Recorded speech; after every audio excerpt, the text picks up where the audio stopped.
Allahumma sholli ala Muhammad.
blekek duwek ugek-ugek mel sadulita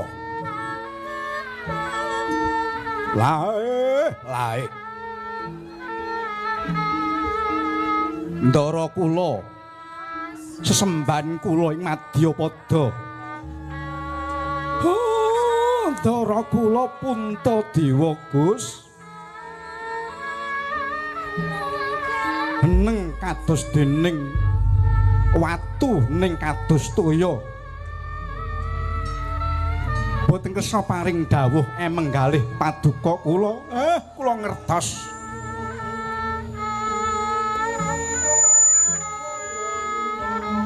iya ya Kakang Ismaya Puntadewa kudu piye nyumurupi kahanan ning negara ing Amarta dina iki Kakang lae sinuwun inggih mila kesugihan kamulyan kesusahan kasengsaran kacilakan niku kabeh gumantung ana pambudidaning manungsa dhewe ning janji kabeh mau landhesane jujur dalan menyang kamukten kawibawan iku akeh sing metu sangka kesusahan inggih Gus mula ana tetembungan kowe bakal mukti kudu gelem sinawa mati kowe pengen mulya kudu gelem sinawa rekoso sangune wong urip kuwi kudu tekad dene tekad mau wani geduga gelem nglakoni sakabehing penandang jroning kewajiban inggih Gus sinuwun miturut ngendikaning para nimpuna kang padha wis wanuh lawan jantraning kodrat ingkang sinebut pacoban mono kabeh titah padha nglakoni uga lakone manungsa tanpa beda lakone negara utamaning negara Ngamarta uga nglakoni pacobaning kang gawe jagat nandang pepeteng kabeh mau gumantung ana panjenengan dhewe pinangka dadi pengayoming kawula sak negara ing Amarta inggih sinuwun jalaran tan ana pacoban ingkang ngungkuli marang panguwasaning manungsa tur ora ana lelakon manungsa kang ngungkuli kabisane manungsa dhewe sayekti Gusti Kang Maha Agung paring pacoban mono wis sak traju sak bobot lawan kabisane manungsa dhewe nggih sinuwun iya ya Kakang Badranaya lah manungsa mau kepiye sakwise nampa pacoban nggone ngrampungi pacoban yen to nggone ngrampungi pacoban bisa ikhlas wening sarta sabar penggalihe sayekti pacoban mau bakal ilang saka negara ing Amarta kosok baline yen to nggone ngadepi pacoban mau grusa-grusu uga singlar sangka pametung bakal ngobar jagat inggih sinuwun mula ana tetembungan sak bejo-bejone wong kang lali isih bejo wong kang eling lan waspada mila sinuwun sageta jejeg adege dadya pengayomane negara Ngamarta bisa dadi katentreman kamulyan sumilak ing pepeteng negara Ngamarta sinuwun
Woi,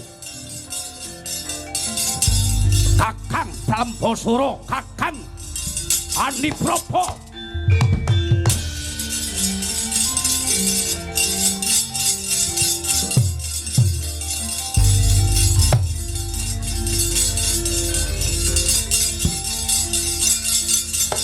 Wah.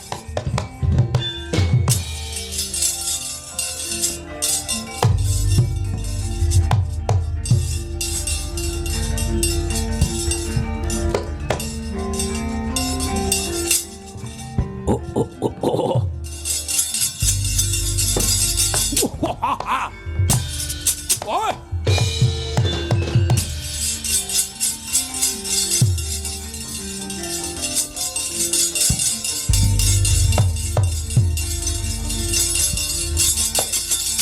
Ôi!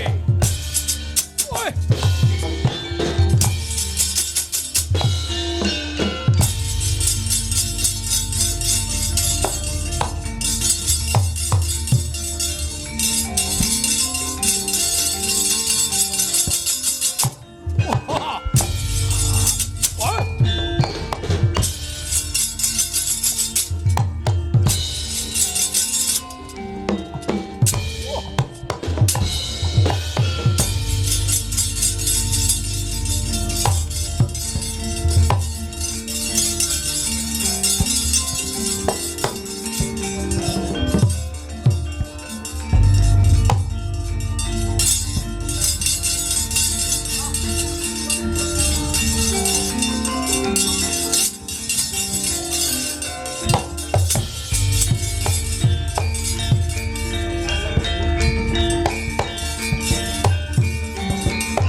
Yai.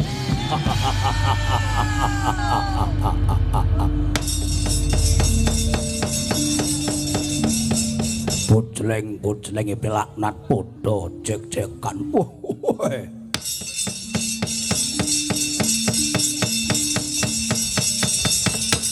Mangko to mangko.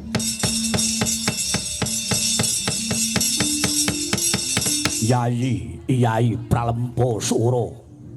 Kula wonten daud sabda paduka. Sinuwun kula Prabu Jaramaya nimbali dhumateng kula pun. Ditya kula Pralempa Sapadhong daud sabda paduka ingkang sinuwun. Talah. Lan jeneng sira Rating Giling Wesi. Prabu Pramuja Dewa kula wonten dados sabda paduka ingkang sinuwun Cemadhong dados sabda paduka. Patih Japa Patih Kundranangga kula wonten dados sabda paduka ingkang sinuwun. Mangertya Dupagung. Aku jejer ana ngarepanmu ya mung beteke Druta Agung Sangka.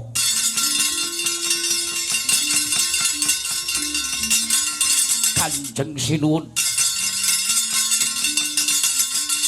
yen aku iki dina supaya nglarapake kowe angombyong-ombyoki laku jantraku nggonku bakal sowan prapta manegara ing Darawati wertinipun kados paduka kados pundi ngerti yo. Abot kang dadi gegayuhanku yen aku dinuta agung lawan Kanjeng Sinuwun. Bisa ora bisa dina iki aku kudu bisa nyidra pusaka negara Dorati sing jenenge pusaka Kembang Wijaya Kesuma. Mula iki dina aja nganti ana kang kecicir, aja nganti mrucut, aja nganti wurung nggonku bakal nyidra pusaka kekuatan negara Dorati pusaka Kembang Wijaya Kesuma. Sultan Wadyabala buta sing gedhe-gedhe, buta sing gagah-gagah, buta sing galak-galak sekti Mahambala. Disuntak dikepung negara Dorati yen to nganti kemengko aku gagal ngunku bakal nyidra pusaka Kembang Wijaya Kesuma. Ora tiding ngaling-aling negara Dorati dibi batang sayuta caranipun paduka nyidra katosa punti sinuwun. Aku bakal gawe cara supaya aku bisa mondhong pusaka negara Dorati. Estaken dawuh untap Wadyabalamu. Estaken dawuh sinuwun. Para Tamtama, para Bintara, para Perwira, lumaksana magita kita.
tenan.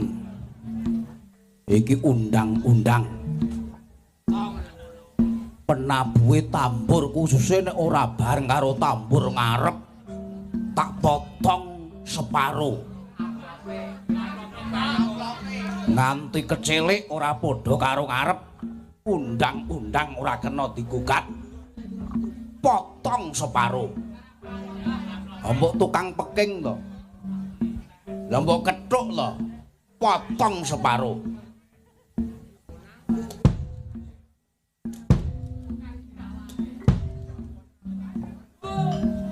Wah, pinter sahe. Wah, ning mripate sak kecer-kecer menteleng ngene kene kabeh.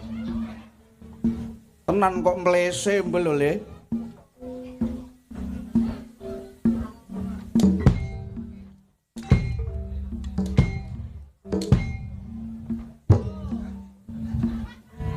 Orang sak utus makpret.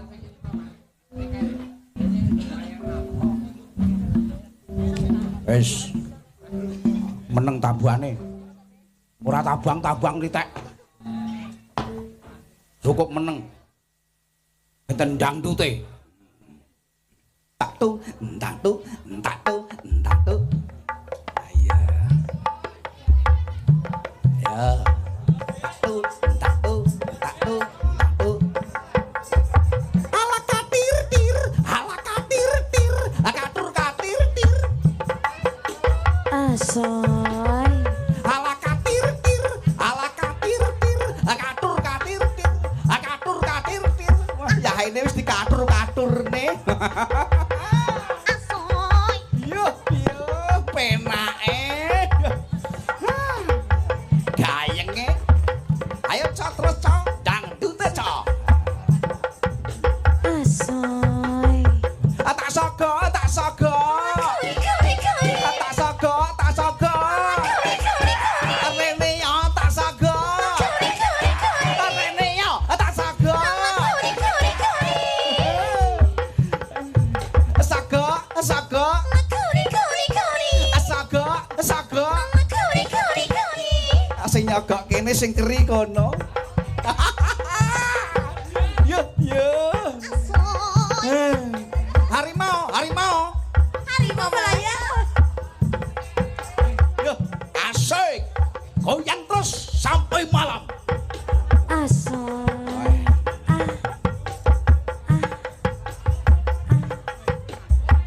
Ya Allah, lindungi Rocky.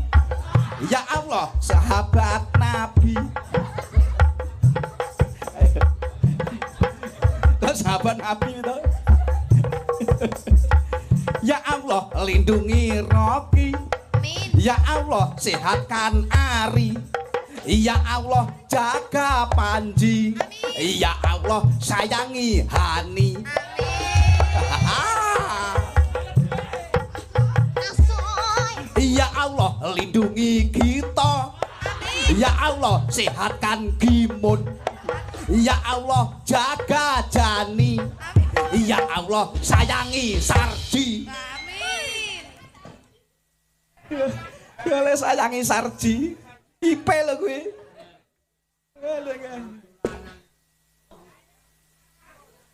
Balai. Wes Bu, ya eno katur-katur piye to? Ayo terus goyang. Sogo, sogo. Sogo, sogo. Tak sogo, tak sogo. Asin jane tak sogo. Wes bubrah ki wes.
Widana anenggih negari pundi ingkang kaibati Dasapurwa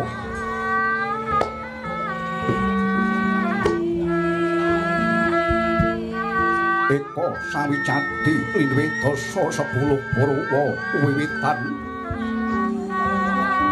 senadyan kathah titahing dewa ing kasungan akasa kasangga ing pratwi kaidang samudra takateng sami angkana raras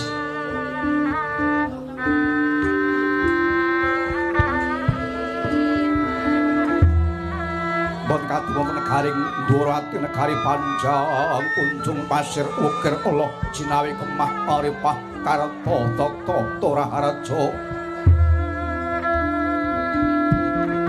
Panjang tuku capane pundhul ura kawi bane pasir samudra ukir gunung Dene guru prake pak nengken pasabinan menaken banawi kainaken bandaran gedhe Kala tulus kang sarwa tinandur jinawi kang sarawa dirkemah kang lagu dagang rinawi sultan ana bedhote alabatan ana sang saening marga ori pacan kang samya cecera pepe tepung joget aben pai papan piyakating arupa awit saking raharjaning negari Karto kaling dusun sampai hayam tentematini mungkul pangulaing tetanen ingon-ingon raja kaya sapi pitik mentok banyak kebu iwentan ana jenancangan sore mulih marang kandang dhewe-dhewe kandang palalang pinang slametan Durjana Jutraharja tebing parang muka dene para pungmantri Bupati Samya Kuntap kautamane Sakti Pangsang Loko ingkang kategung nata ing Brati Sri Bathara Prabu Harimurti Padmanaba Narayana Kesawa Wasu Dewaputra Datardana Janarjana ya Wisnumurti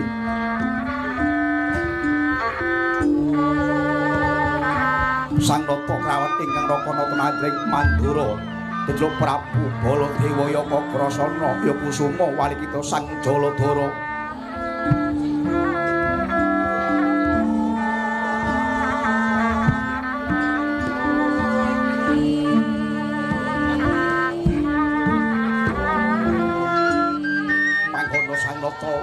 katep dening ingkang Rai Satring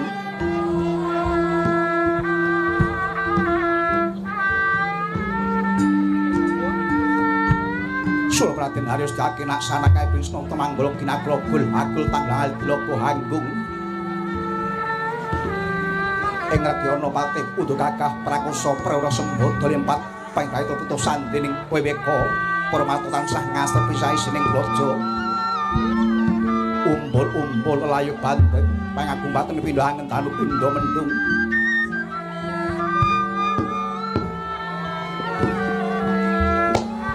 mangkono pamadyaning stinggil teka sabda ngandring kawya sing lesan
ngelmu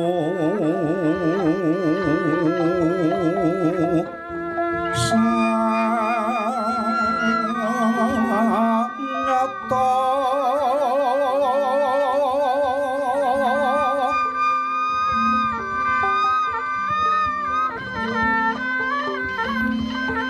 sanyatane iku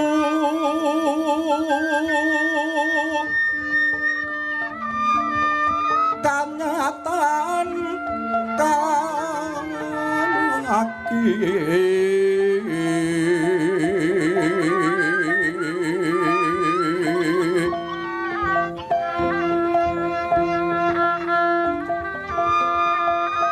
lumuh ing aran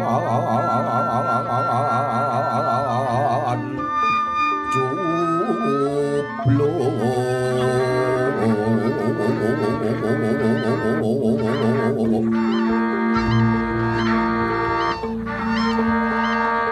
bunga bunga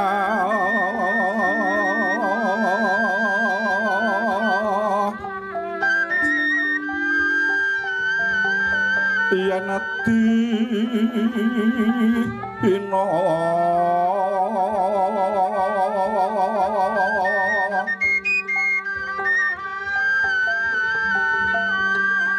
ora kaya si bodho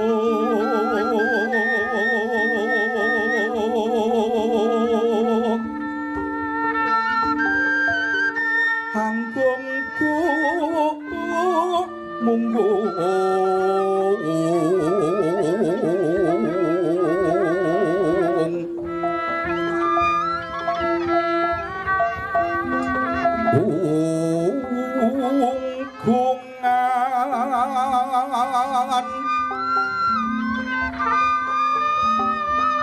sedina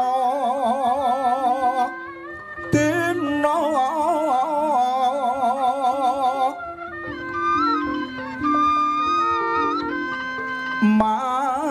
mangkono nyata urip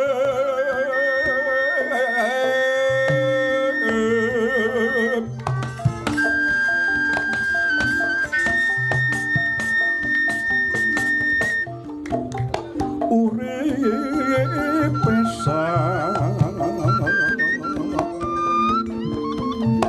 pesahan urusan ora mulur nalare tengsa luwe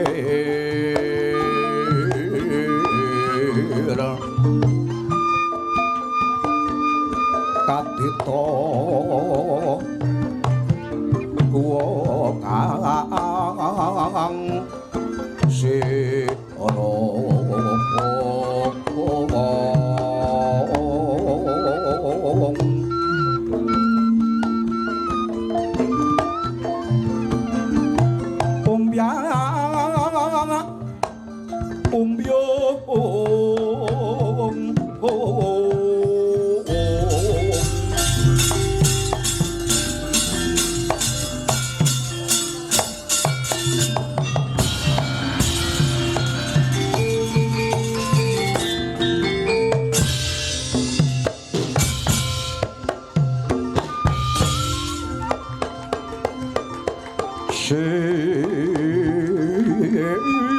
narang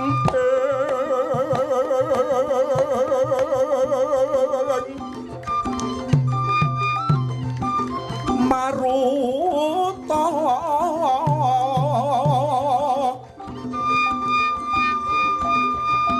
kumaranggang hanggarang hanggungku mrunggung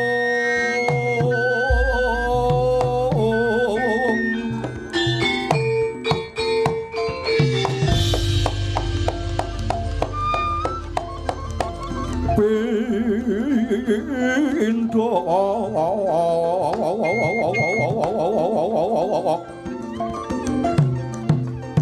padane semut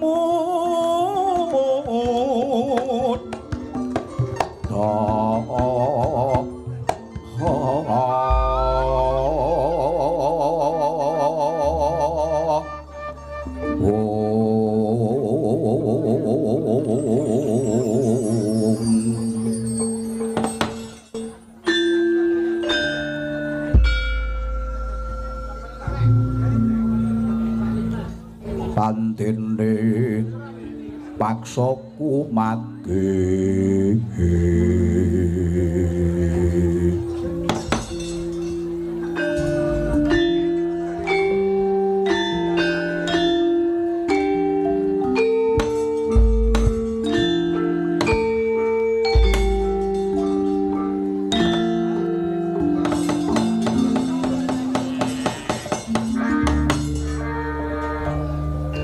Iwang Susmono adi luwih payungana marang panjenengan ingsun mangke temangke Koko Prabu sadrepun kula badhe matur ing kathah wonten ngarsa paduka Kanjeng Koko Prabu Rapaduka Kanjeng Rakinggih sami raharja Rapaduka Kanjeng Koko Prabu Mandura wonten ngarsa Ripaduka ing Ndrawati Kanjeng Koko Prabu. Oh adalah adiku Di Kyai Kresnaya. Prapan kang raka ing Mandura raja. Lakuku nir ing Sambikala. Oh Rawat, pasaben ngraka diake tampanana. Yai inggih Koko Prabu sanget anggen kawula mundi.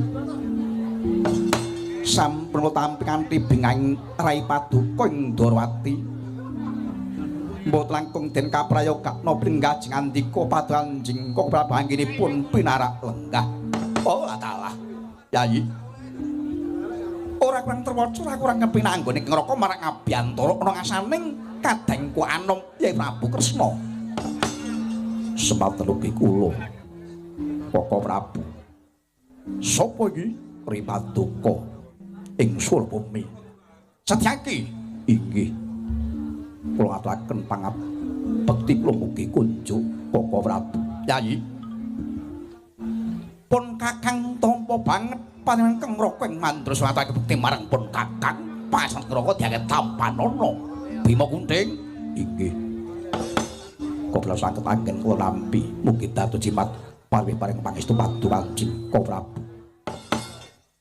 Mangke Koko Prabu menawi sampun lenggah sato lenggah prayoga dodo ingkang rai nuwun pateng rah Paduka Kanjeng Koko Prabu.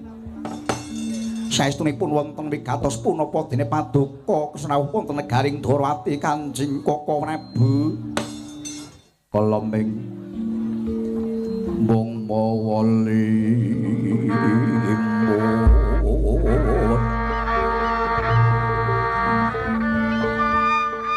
kalamatan juning alam kanyut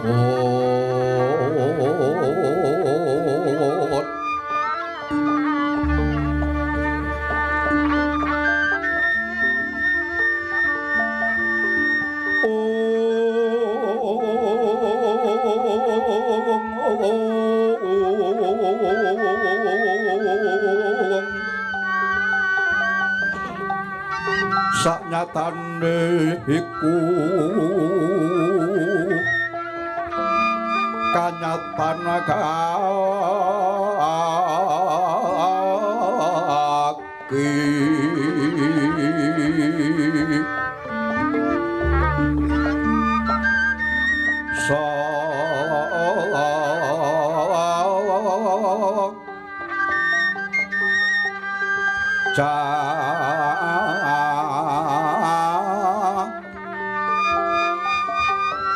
tineyentan emu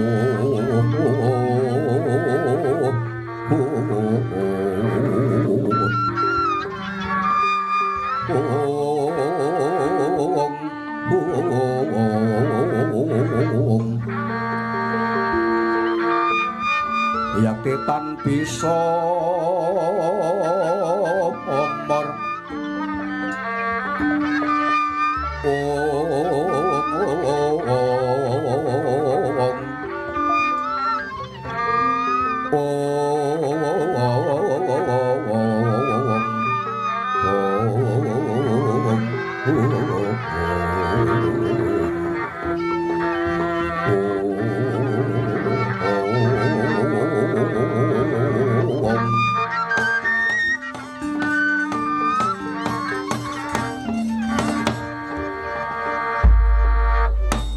Yayi.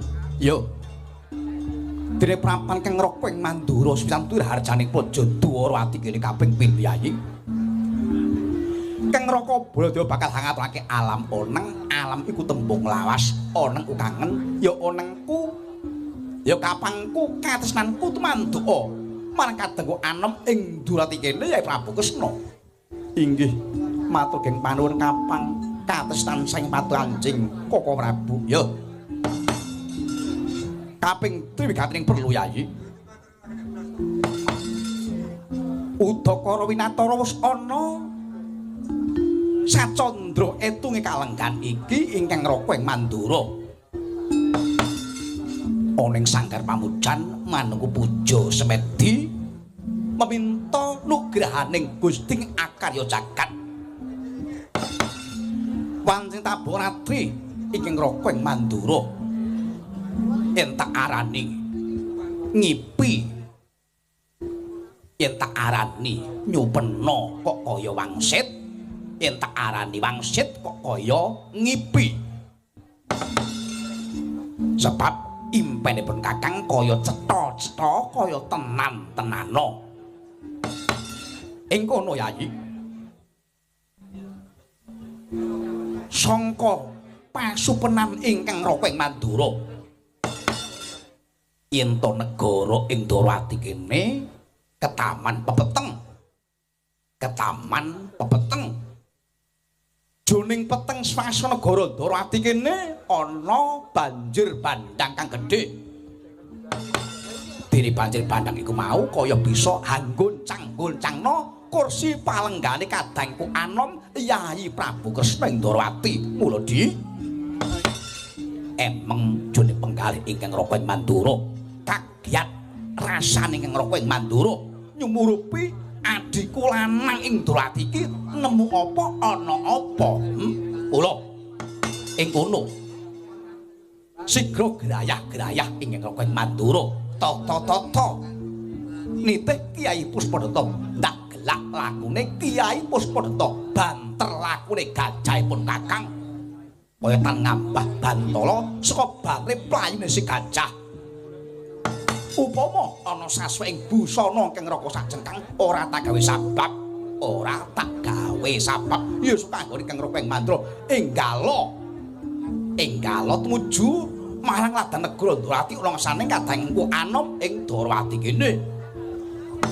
Mula Yayi ados negara ing Mandura teka ana negara Dwarawati kene beteke ya mung bakal njaluk uning marang Yayi Kresna. Sejatine pangimpen kang ngroko ing Mandura iku mau makna jabarna Yayi. Koko Prabu ya piye?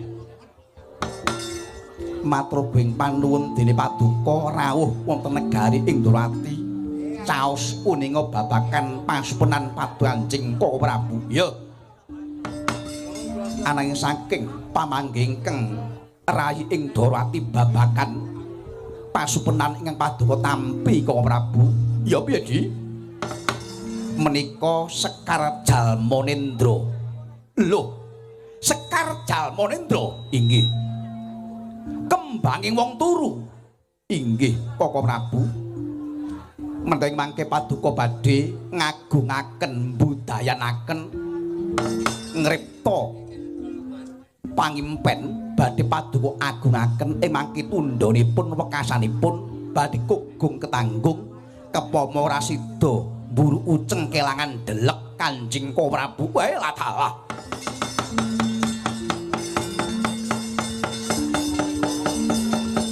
Sanane wong wiyun luhung petah sapa kurang kuling eling asa lajak mika yen wacana kudu manis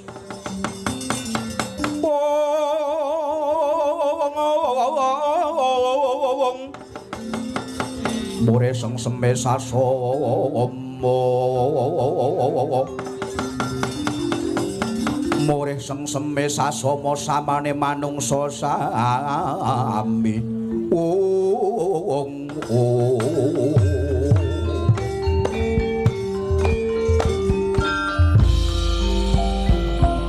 lenging driya mangu kong kanduan rimang wong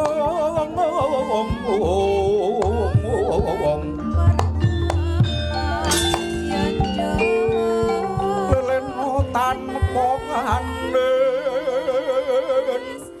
biantang tulusa mengko sang Hyang Utama Srinalendra Wusna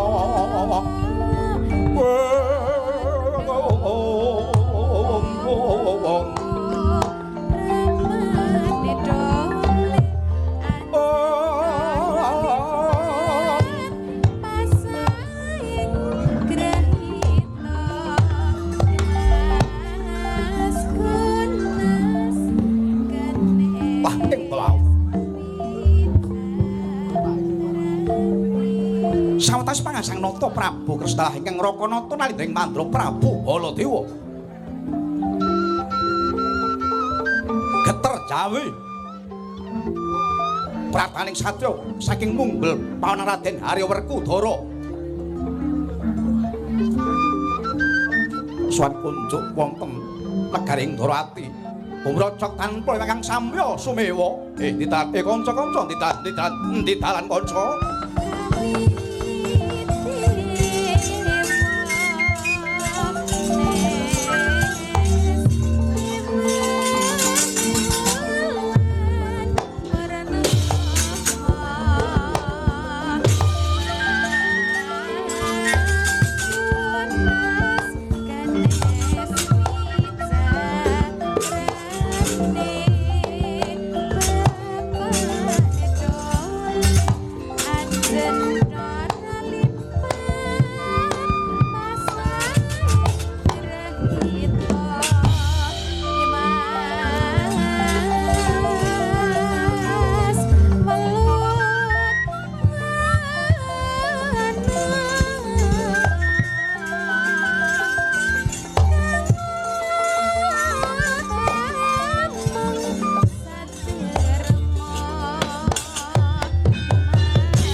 Ya jagat dewa barakat pangestungkara. Satra ingsun wan sabda kelawan. Ingkang raka ing Mandura ora pangring sangka lagak lagu lagean gagah prakosa perwira sembada. Njenggun Sratiyah Bima Sakti Hanwak tutu ing naga. Kadangku anom ing Jodipati Yai Werkudara Dibratasena Yayi. Padha winanti ing krajan sak pratanira Yayi Werkudara.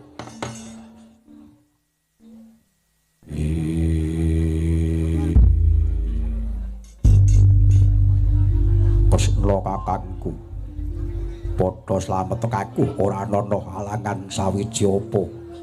Pasaku tampanana. Kresna kakangku. Yai. Wis tak banget pantaring raka ing Ndarawati.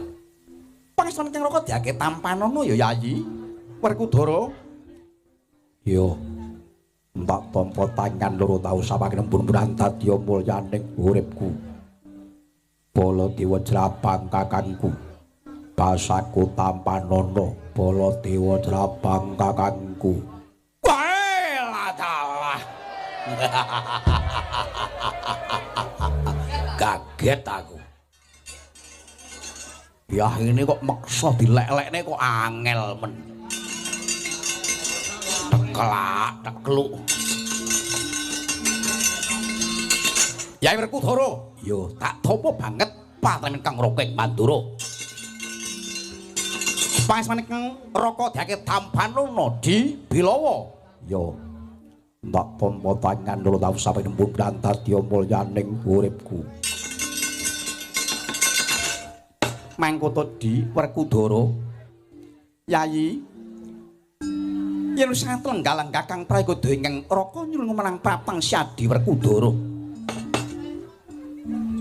Daya-daya ingkang Raka nyuwun menang Prapang Syadi Werkudara jeneng sira Gita-gita sajamang kugati.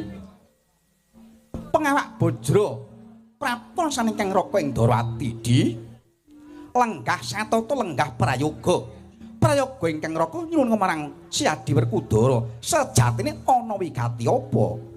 Werkudara Kresna kakangku. Diretekaku ing kene aku bakal ngomong sing akeh lawan Kresna kakangku. Ya. Aku takon lawan Kresna kakangku. Takono Yayi.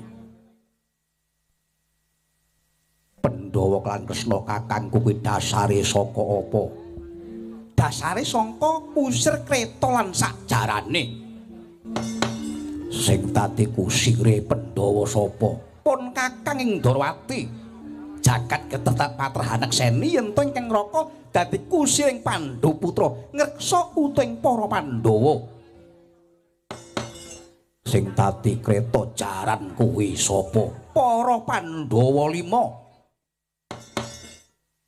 Ing atase iki dina Pandhawa kena pepeteng bubar maut sang tunjang.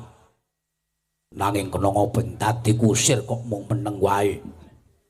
Kok ora ngerteni yen iki dina carane kena pacoban. Lho. Ngono di? Iya.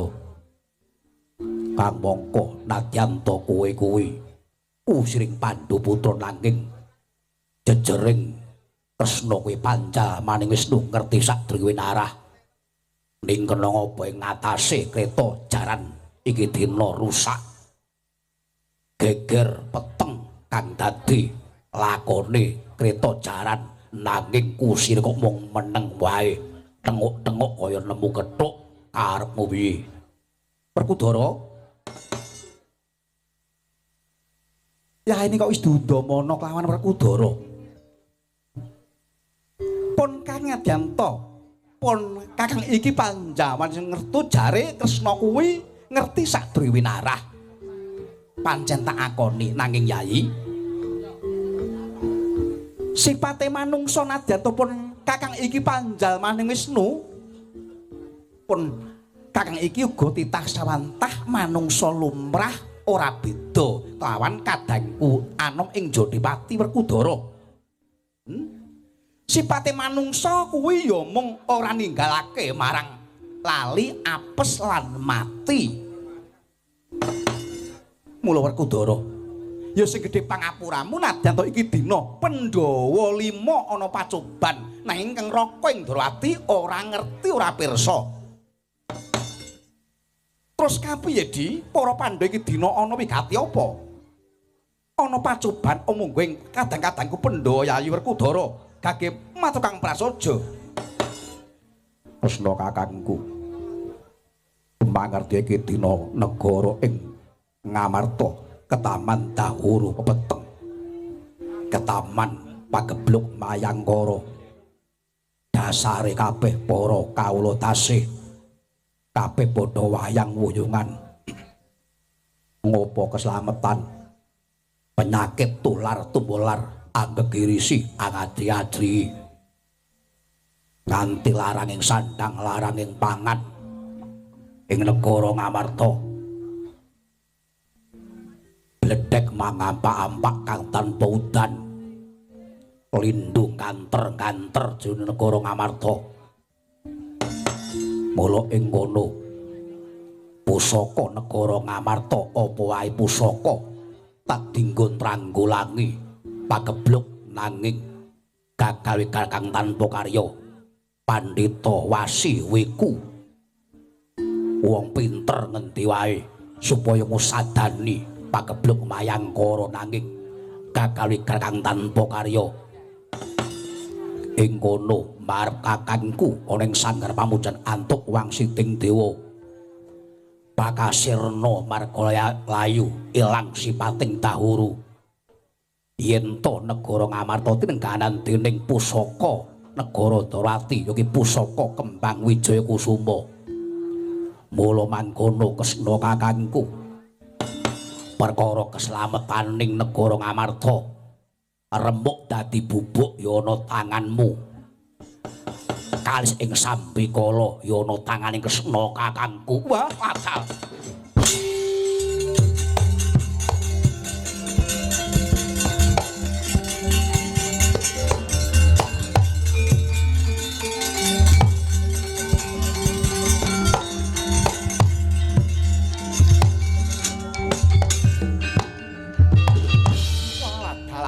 Yo pare jagat pangestu kara. Iki dina kadangku Pandhawa ke taman pagebluk Mayangkara. Yayi, wonten dawuh Kaka Prabu. Sik. Yen ana perkara dipitung kang kanthi becik kang kanthi ening dhisik aja grusa-grusu. Wong ki nek grusa-grusu sok kleru. Mula di, ayo dipitung sik. Kados pundi Kaka Prabu? Ngene. Pusaka Kembang Wijaya Kusuma kuwi panguripane wong sak bumi paribasane. Dadi sesimboling negara Darawati, kekuwataning para kawling negara Darawati. Yen to Siadi Kresna bakal maringake Kembang Wijaya Kusuma marang Si Werkudara, bener kuwi kadangmu, bener kuwi batihmu, nanging kudu mbok pitung dhisik, aja grusak-grusuk Yayi. Wong tuwa kuwi anak-enake ya mung ngelingake, enake ya mung elik-elik. Ngono. Dosa apa kang mbok sandang yen to ora ana lilane para kalodase negara Darawati nyumurupi Kembang mbok nyunampilake kelawan Si Werkudara. Timbangan dhisik Yayi, yen to pancen uwel. Yen pancen awel ora mbok paringake, ya aja mbok paringake, nanging yen to longgar jroning atine Kyai Kresna, ya ing Rokeng Mandura, sekedhi urung mangayu bagya, aku manut wae. Ya ampun Kakang iki kebu jejere wong tuwa, ki enake ya mung ngelik-elik lawan wong enom. Mergo biasane wong enom ki sok grusa-grusu. Inggih, ngestaken dawuh Kanjeng Kaka Prabu. Werkudara, Kresna kakangku apa? Yen pancen Siadi lan kabeh perkadang-kadangku Pandhu putra kena pacobaning dahuru kemapan negara Ngamarta. Kang Raka ora bakal suwala ing kayun Yayi. Nyoh, Kembang Wijaya Kusuma tampanana Yayi Werkudara.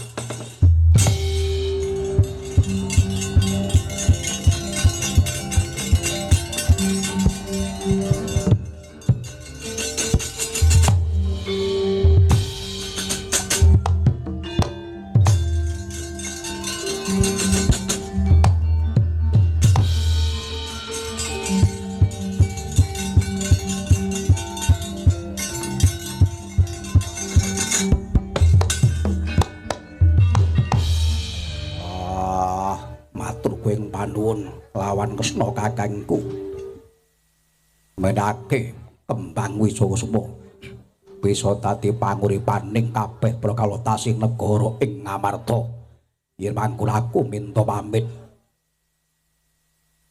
Kresna kakangku, Werkudara apa? Aku minta pamit. Muga-muga lebeng karya apa kang dadi pangajaping Siadi Werkudara. Drapang kakangku, aku bakal minta pamit. Tak balang pamuji rahayu. Muga lebeng karya Werkudara kalis ing sambikala ya Di.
Gedhe Bathara, Kyai Werkudara. Asna kakangku apa? Siadi anggone linggar sanga Praja Darawati masane Kang Raka Darawati. Paribasan keca durung asat nginanga durung abang. Siadi tumuli bali ana ngasane Kang Raka Darawati Werkudara. Ana wigati apa meneh Yayi kurangmu apa ana ngasane Kang Raka ing Darawati? Yen pancen durung lega Siadi nggone nyuwun ngampil pusaka kembang Wijayakusuma marang pun Kang Darawati. Pusaka apa? Negara Darawati bakal tak kampeni Siadi nggone bali marang negara ing Amarta. Yo, Yayi. Aja uwas Kang Sarta Sumelang. Werkudara, adikku Di, yen pancen kurang anggonmu nganti pusaka sesimbe negara Darawati.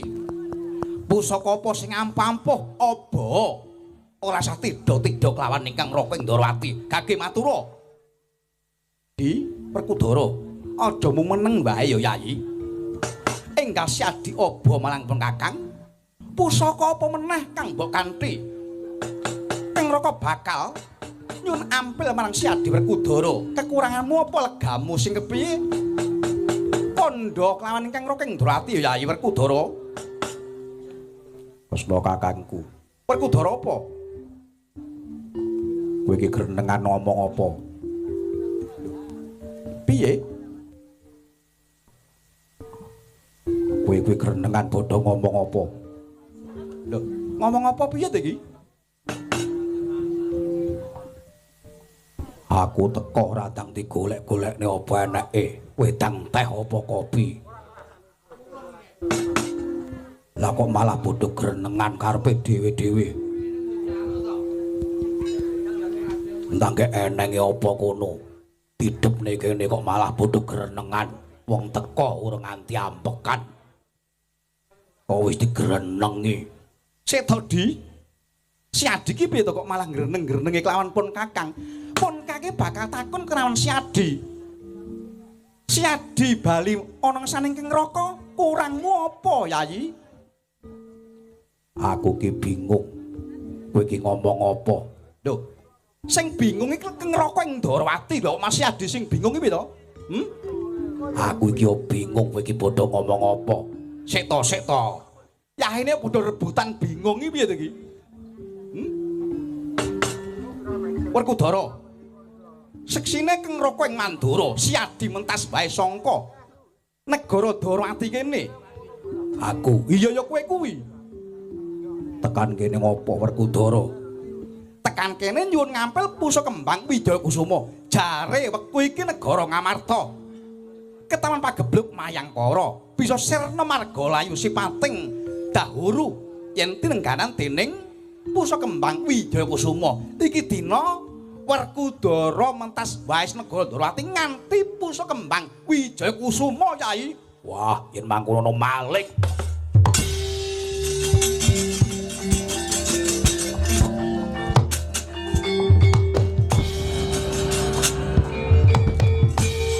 Walah salah.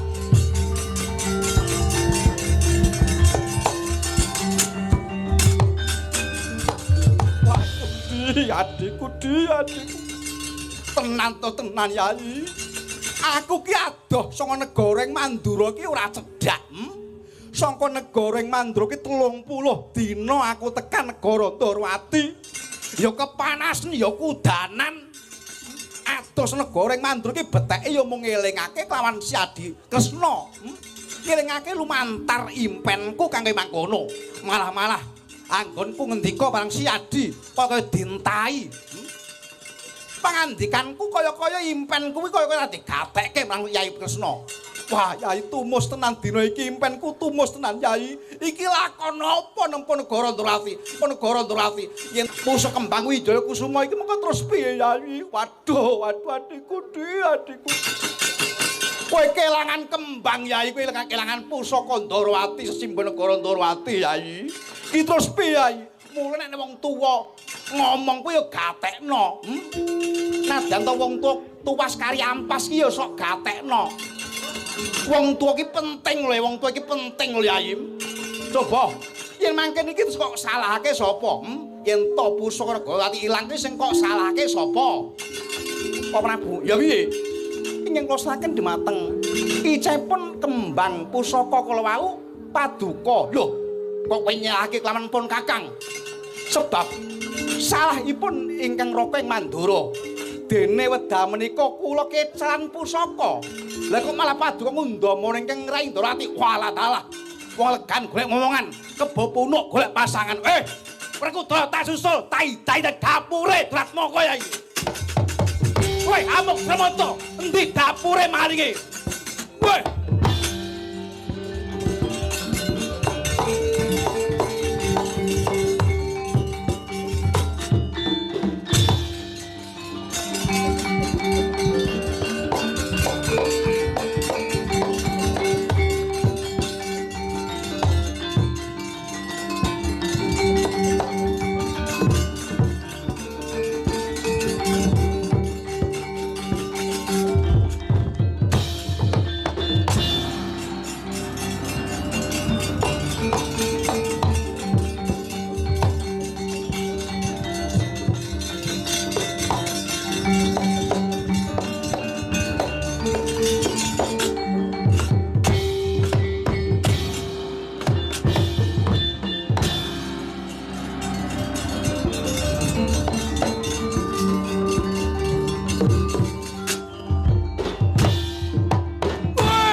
Bujling belarat padha jek-jekan waret wangsak penyakit iblis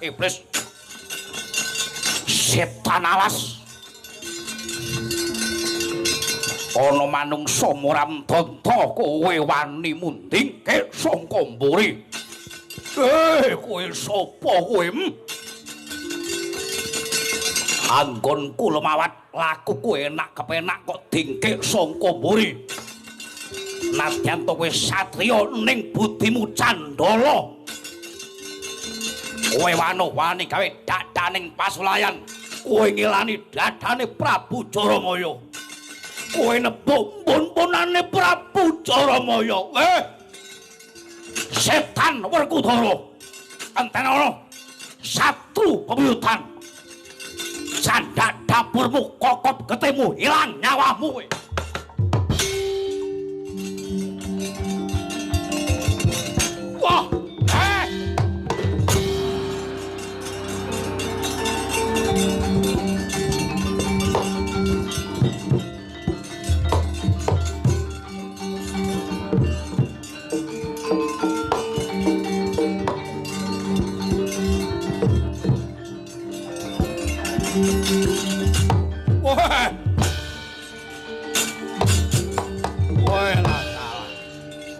anak sampluk Werkudara Rara kok sak klimbukan wah.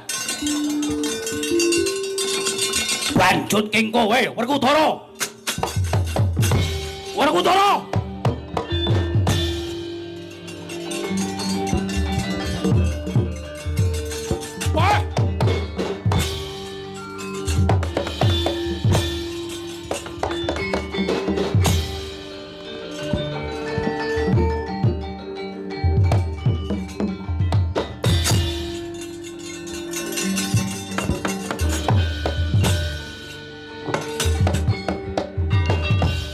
Ubur-ubur ikan lele, limbuan le.